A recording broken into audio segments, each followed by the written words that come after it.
नमस्कार दोस्तों, एक बार फिर आप सभी का ज्ञान बाग में स्वागत है। ज्ञान बाग के आज के हम पाठ में हम लोग जो पाठ करेंगे वो होगा जनन। जनन क्या है, जनन से क्या, पाठ का जो संक्षेपण हम लोग ही देखेंगे। वह प्रक्रम जिसके द्वारा जीव अपने जैसे संतान उत्पन्न करते हैं वह जनन कहलाते हैं। वह प्रक्रम जिसके द्वारा जीव अपने समान संतानों की उत्पत्ति करते हैं यह जनन कहलाता है। अन्य जैव प्रक्रमों के विपरीत जनन जीवों के अस्तित्व के लिए जरूरी है। अन्य जो दूसरा जो प्रक्रम होता है उसकी अपेक्षा जनन में यह जीवों के लिए के अस्तित्व के लिए जरूरी है।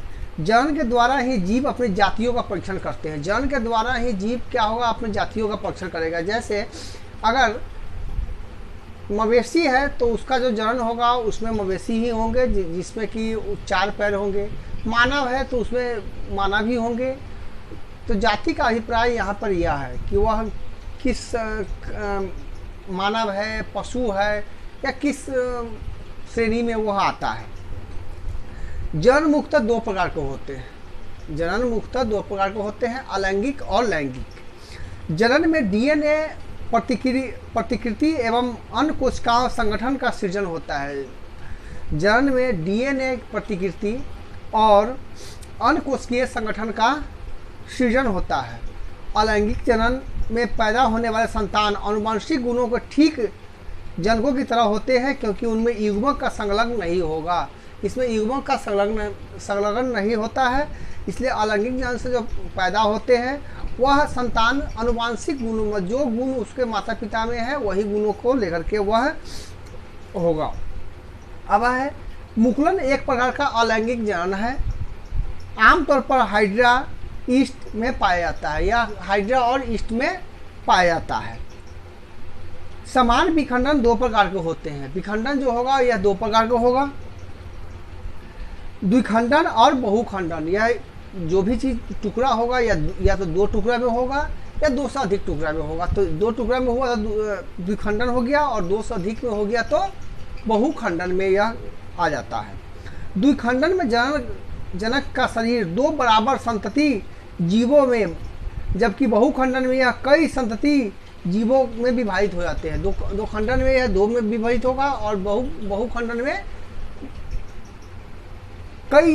कई संतति जीवों में विभाजित हो जाते हैं। पादप शरीर का कोई कायिक भाग विलंग और परिवर्तन होकर नए पौधे की उत्पत्ति करता है, तो इसे कायिक प्रबंधन भी कहते हैं। तो जनन जो है वह सिर्फ मानव में नहीं होता है, पशु में नहीं होता है, या जितने भी सजीव लिविंग थिंग्स है उन सब में जनन की प्रक्रिया होती है। अब अगला पॉइंट हम लोग देखेंगे, निम्न श्रेणी में जीवों का बीजाणु जनन द्वारा बीजाणुधारियों में बनते हैं, जो अंकुरित होकर नया पौधा बनता है। कोई भी पौधे का बीज अगर हम लेते हैं तो पहले क्या होगा, वो उसमें अंकुरन होगी, उसके बाद उसमें जो पौधे की जो प्रक्रिया होती है वह स्टार्ट हो जाएगा। प्राकृतिक कायिक प्रबंधन जड़ों द्वारा, तनों द्वारा तथा पत्तियों द्वारा संपन्न होता है। प्राकृतिक जो होगा वह किसी का देखिएगा पौधे का जड़ लगाने से आपको नया पौधा मिलेगा, किसी का टहनी लगाने से मिलेगा, कहीं पे पत्तियों से भी इसका उत्सर्जन होता है। जनन की वह विधि जिसमें नर और मादा दोनों भाग लेते हैं, जनन की वह विधि जिसमें नर और मादा दोनों भाग लेते हैं वो लैंगिक जनन कहलाते हैं। जिसमें नर और मादा दोनों सम्मिलित होंगे वो लैंगिक जनन कहलाते हैं। कायिक प्रबंधन से शीघ्र सस्ते में तथा बीजहीन पौधे में जनन क्रिया संपन्न होती है। नर युग्मक को शुक्राणु तथा मादा युग्मक को अंडाणु कहते हैं, जिसमें निषेचन में युग्मजन का निर्माण होता है। जब नर या मादा लिंग अलग अलग अपशिष्ट में पाए जाते हैं तब ऐसे जीव एक लिंगी कहलाते हैं। युग्मजन विभाजन प्रतिवर्धित और विभेदित होकर वयस्क जीव का निर्माण करते हैं।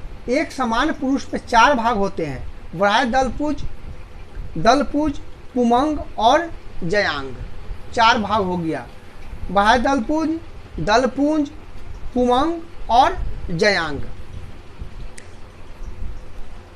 पराग कोश में से वर्तिगत तथा पराग कणों का स्थानांतरण परागकण कहलाता है, जो कई कारकों द्वारा संपन्न होता है।